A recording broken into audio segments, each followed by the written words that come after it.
시청자 여러분 안녕하십니까. 전옥현의 안보정론 시작하겠습니다. 제가 방송 계속 해드리는 대로 김정은이 상태 정말 이제 점쟁이가 되어야 할 것 같습니다. 또 의사가 되든가 그렇지 않고서는 정말 별이 별 설들이 난무하기 때문에 일일이 다 보내드릴 수도 없고요. 굉장히 힘듭니다.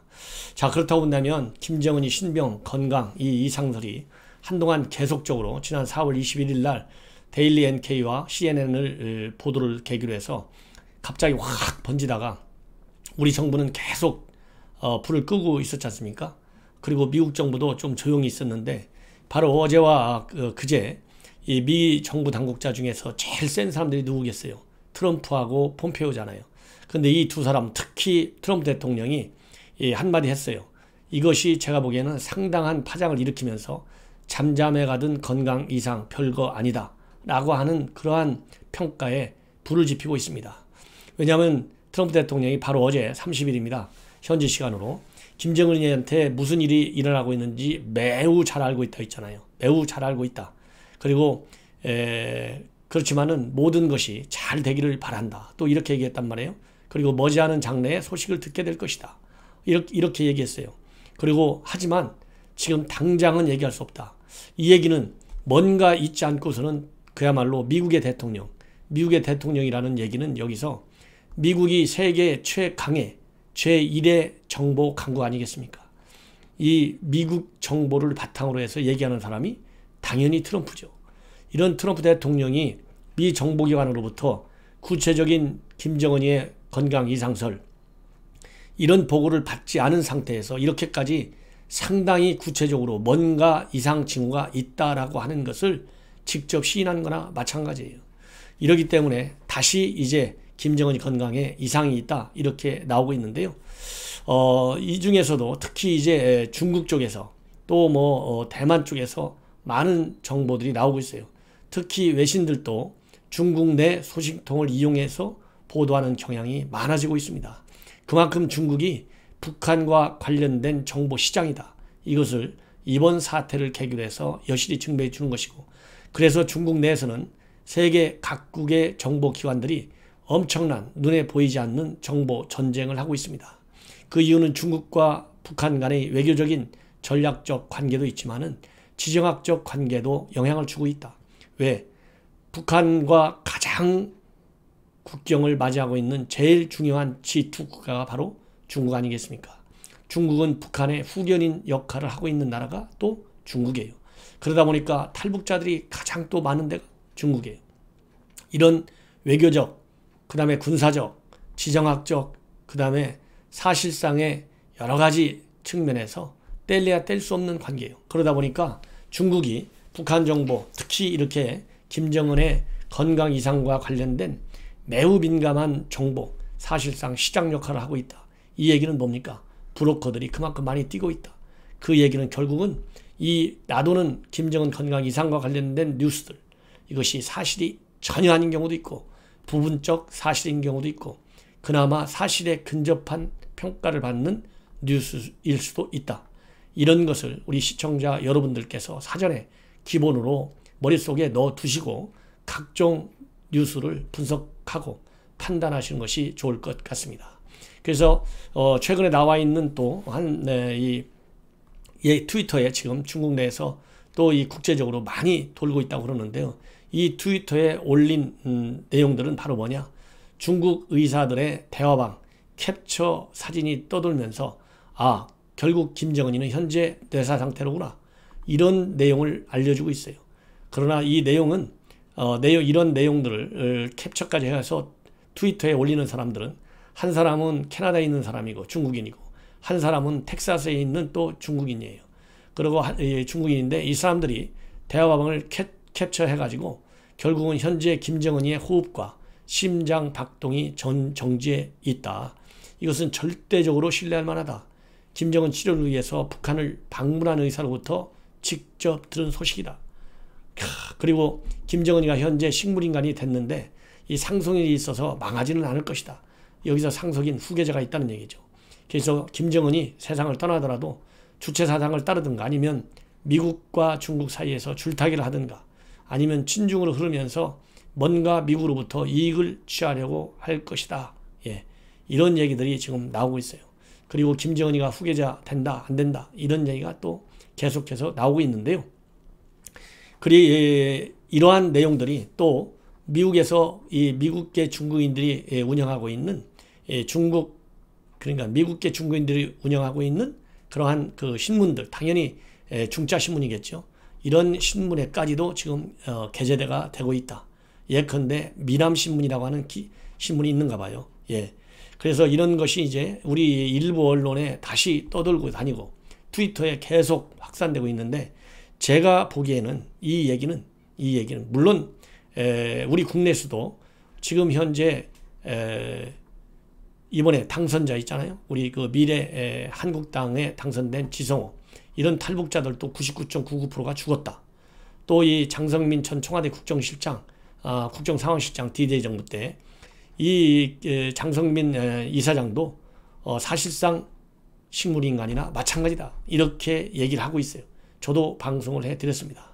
그러나 이번에 제가 보도해드리는 방북 의료진으로부터 들었다라고 하면서 지금 중국 의사들, 중산대 의대 교수들이라고 합니다. 또 이 사람들의 대화방에서 나온 이 사실상의 식물 인간설, 관으로 영양을 공급하면서 연명하고 있다. 이 얘기는 사실상 이미 나와 있던 얘기들, 그러한 뉴스거리들을 다 모아서 가공한 것이 아닌가, 이렇게 저는 판단합니다. 왜냐하면 이런 내용이 본격적으로 거론되기 시작한 것이 지난 4월 23일이라고 합니다. 그러면 23일 날 사망했다. 그래서 뇌 산소 공급이 6분 이상 중단되면은 괴사가 발생하는데, 그러면서 이 뇌사 상태다, 이런 얘기가 돌았는데요. 이 얘기는 윌리엄 바 전 미 법무장관, 이 사람의 이름을 도용해서 카톡방에 나돌기 시작했어요. 그런데 저도 이 카톡 받아봤는데 이것은 이미 오래전 얘기를 다시 짜맞추기 한 것이라고 이미 판정이 됐습니다. 그래서 시기적으로 이 사람들이 4월 23일 날, 2일 날 이렇게 트위터에 지속적으로 올린 것을 볼 때 이 사람들이 바로 또 미국 법무부 장관을 사칭한 이런 사진과 기사들이 그 당시에 나누는 것으로 볼 때 이 윌리엄 바 전 법무장관을 사칭해서 나돌고 있던 그러한 트위터, 카톡, 이런 또 웨이보, 이런 것을 결국은 그대로 카피해서 올린 것이 아니냐, 저는 그렇게 봅니다. 시기적으로 딱 날짜가 거의 겹치잖아요. 그리고 또 이 중국 의사들이 북한에 들어갔다는 얘기가 주요 언론 매체에 또 나온 적이 있어요. 그래서 그런 메이저 언론 매체에 나온 얘기, 법무부 장관의 얘기, 이런 것을 싹 묶어서 이 브로커들이 흘린 것이 아니냐, 한마디로 신뢰하기가 굉장히 어렵다, 이런 말씀을 일단은 제가 드리고 싶습니다. 자, 어쨌든지 간에 그런데 김정은이가 일단 아프긴 아파요. 제가 보기에는 뭐 죽을 지금 직전에 와 있는지, 아니면 그럭저럭 살아날 것인지, 아니면은 살지도 죽지도 못하고 식물인간으로 계속 갈 것인지 저는 잘 모르겠습니다. 제가 초기 단계에서 판단했던 코로나 바이러스하고는 관계가 없는 것 같다. 여러 가지 정황을 보면, 특히 미국의 트럼프, 폼페이오의 발언을 보면 이것은 분명히 병환 상태다. 그리고 지금은 유고라고 봐도 된다. 저는 그렇게 감히 평가를 하고 싶습니다. 자, 어떤 일이 또 있느냐, 이건 중요한 정보사항입니다. 4월 30일 어제 대만 국회가 열렸어요. 대만 국회에서 이 외교국방안보위원회 업무보고 자리에서 누가 얘기를 했느냐, 차이스잉이라고 하는 민진당 의원의 질문에 대해서 추고정 NSB, 즉 국가안전국입니다. 대만의 안전국장, 우리나라의 국정원장 같은 자리예요. 이 국가안전국장이 답변을 했어요. 뭐라고 답변했느냐, 김정인 위원장의 건강에 이상이 있느냐, 이렇게 민주당 의원이 물으니까 병에 걸렸으니 이렇게 짧게 얘기하고 그냥 별다른 설명 없이 미소만 지었다고 합니다. 그러니까 다시 이 의원이 병이 난 게 맞느냐 재차 물으니까 그렇다, 이렇게 답변했대요. 그러면 권력 이동에 무슨 문제가 발생할 경우 대비책이 있느냐, 이렇게 또 물으니까 김정은의 신변과 북한 내 권력 이동 등에는 특이점은 보이지 않는다. 그러나 NSB입니다. 대만 정보부가 이 NSB는 만일의 사태에 대비하고 있다.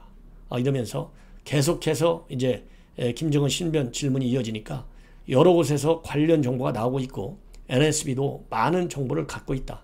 하지만 공식화할 경우에는 정보원이 노출될 우려가 있다. 비공식으로 다뤄야 된다. 이렇게 얘기를 했다고 합니다. 이 내용을 보면 첫째, 현직 정보기관장이 다른 장소도 아니고 언론과 인터뷰도 아니고 대만 의회에서 얘기했다. 그래서 이거는 공식적으로 대만 정보부가 김정은이의 와병설, 건강 이상설을 직접 시인한 사례다. 저는 그렇게 보고 있습니다. 그러면 이 사람들이 어디서 입수했을까? 다양한 출처를 통해서 입수했겠죠. 외국 선진 정보기관들하고 또 협조도 했을 테고. 그렇지만은 대부분이 중국 내부 소식통이 아니겠느냐. 저는 그런 생각이 들고요. 이 NSB 매우 중요한 정보기관임에 맞고 상당히 실력도 있는 기관입니다. 그렇기 때문에 이 대만 정보부장의 이 발언은 제가 하나의 정보사항으로 사실로 이렇게 저는 해석을 하고 싶습니다. 정보기관장이 국회에서 얘기하는 것까지 제가 부인할 만한 그런 구체적 정보가 없지 않습니까? 예, 인정한다. 저는 그렇게 보고 싶어요. 자, 이러다 보니까 이렇게 이상설 과연 이번 주말에 뭔가 나올 것이냐? 예, 많은 이제 또 질문들이 있고 그래요. 또 이 정부 당국자들은 어떻게 나올 것이냐? 이렇게 다시 김정은 건강 이상설이 불거지고 있는데 그러나 우리 정부 당국자가 우리 언론에 오늘 얘기한 걸 보면 미국 고위 당국자들의 언급을 평가하는 것은 부적절하다. 한미 간에는 정보 교환이 이루어지고 있고 기술 정보에 근거한 신변 이상 없다는 우리 정부의 판단은 달라진 게 없다. 김정은의 건재가 확실하다. 이러한 정부 입장의 변화가 없다는 것을 다시 한번 오늘 또 확인해 주었다고 합니다. 자, 그런데 지성호 당선자가 이번 주말 그러니까 내일입니다. 내일 5월 2일 날 이제 김정은이 사망 사실을 북한이 공식 발표할 것이다. 이렇게 언급을 했는데 내일 발표할지 안 할지 한번 지켜보시죠. 제가 보기에는 김정은이가 뭔가 이상한데 어느 순간 갑자기 죽을 수도 있겠죠. 그러나 내일은 아니지 않을까 이렇게 막연히 추천합니다. 지금 여러 가지 동향을 볼 때 왜냐하면 트럼프 대통령이 머지않아 곧 나타날 것이다 그랬거든요. 나타난다. 이 얘기는 미국이 판단하는 정보에는 김정은이가 곧 죽을 것 같지는 않다는 얘기거든요. 그렇기 때문에 그 얘기를 바로 어제도 얘기하고 어제 그제도 28일 날도 얘기했어요. 그렇기 때문에 내일 죽을 것 같다. 이거는 저는 그렇게 판단하고 싶지는 않다. 예, 왜냐하면 트럼프가 얘기하는 것도 중요한 정보사항입니다. 그래서 이 트럼프 얘기까지 제가 완벽하게 무시할 만한 그런 정황 증거도 없고 구체적인 정보는 더더욱이 없고 저도 언론 기사를 보면서 평가하는 거에 불과하지만 내일일 가능성 아주 희박하다. 이렇게 저는 일단 봅니다. 자, 그러나 또 하나 이제 군사적인 소식 하나, 군사 조치. 이 미국의 군사 조치, 제가 늘 말씀드리잖아요. 하나는 미국과 중국 간의 군사적인 패권 경쟁에서 밀리지 않겠다는 무력 과시 차원이 하나 있고 하나는 김정은이의 급변 사태에 대비하겠다는 미국의 군사적인 대응 조치 일환. 이 차원에서 B1B가 미국이 가지고 있는 B1B가 최근에 한번 떴어요. 최근에 떴는데 지난 4월 23일 날 출격해서 일본 항공자위대하고 합동훈련을 기습적으로 실시했어요. 그런데 바로 어제 30일 날 공중급유기까지 동원해서 다시 한번 우리 동아시아 지역에서 작전을 펼쳤습니다. 이번 작전은 지난번하고 달리 32시간 연속 작전을 한 것이 특징이다. 그래서 이번에도 사우스다코타주의 엘스워스 공군 기지에서 출발을 해서 작전을 전개했는데 미군 당국에서의 공식적인 설명은 이번 작전도 지난 23일 작전과 마찬가지로 미국이 최근에 새롭게 채택하고 있는 전략 개념이 뭐냐면 역동적 전략 전개라고 하는 개념입니다. 이 역동적 전략 전개 모델에 따라서 이루어지는 것이다. 이 얘기거든요. 이것은 2018년도에 미국이 만든 건데 이 얘기는 상대방에게 들키지 않게 아주 은밀하게 미국이 필요한 시기에 필요한 작전 지역에 보낸다. 이것이 역동적 전략 전개예요. 그래서 괌 같은데 붙박이 배치를 안 하겠다는 겁니다. 지난번에 B-52 전략 폭격기를 지난달에 이 괌의 순환 배치에 두었었는데 이것을 미 본토로 뺐어요. 이것이 결국은 북한에 대한 응징 전력, 또 중국과의 견제 전력, 이런 거를 미국이 왜 뺐을까? 방위비 압박일까? 뭘까? 아니면 김정은과의 대화, 재개를 유도하기 위한 것일까? 많은 해석이 있었는데 당시 미국이 역동적 전력 전개이기 때문에 우리 한국 방위를 위한 한미 동맹 공약 약속에 지장이 없다. 대북 억지력에 전혀 지장이 없다. 이렇게 얘기했는데요. 바로 B1B의 연속적인 출현, 이것도 이런 역동적 전력 전개 모델에 따른 것이다. 이렇게 해석이 되고요. 지금 현 시점에서는 그런 측면도 당연히 있지만은 북한의 급변 사태에 대한 대응, 여기에 더 큰 무게가 실린다. 저는 그렇게 보고 있습니다. 이런 것만 보더라도 연속적으로 김정은이가 제일 무서워하는 B1B를 기습적으로 작전을 실시하는 것만 보더라도 김정은이는 뭔가 이상하다. 뭔가 이상하다. 여기에 힘을 실어주는 것이다. 이렇게 저는 판단합니다. 시청자 여러분, 이것으로 제 방송을 마치겠고요. 이 방송 내용이 여러분들에게 마음에 드시면 주변 분들과 많이 공유해 주시고, 아직 구독을 하지 않으신 분들은 무료입니다. 구독 버튼을 꼭 눌러주시고, 또 마음에 드시면 좋아요 버튼도 이 엄지척입니다. 이거를 꼭 눌러주세요. 대단히 감사합니다.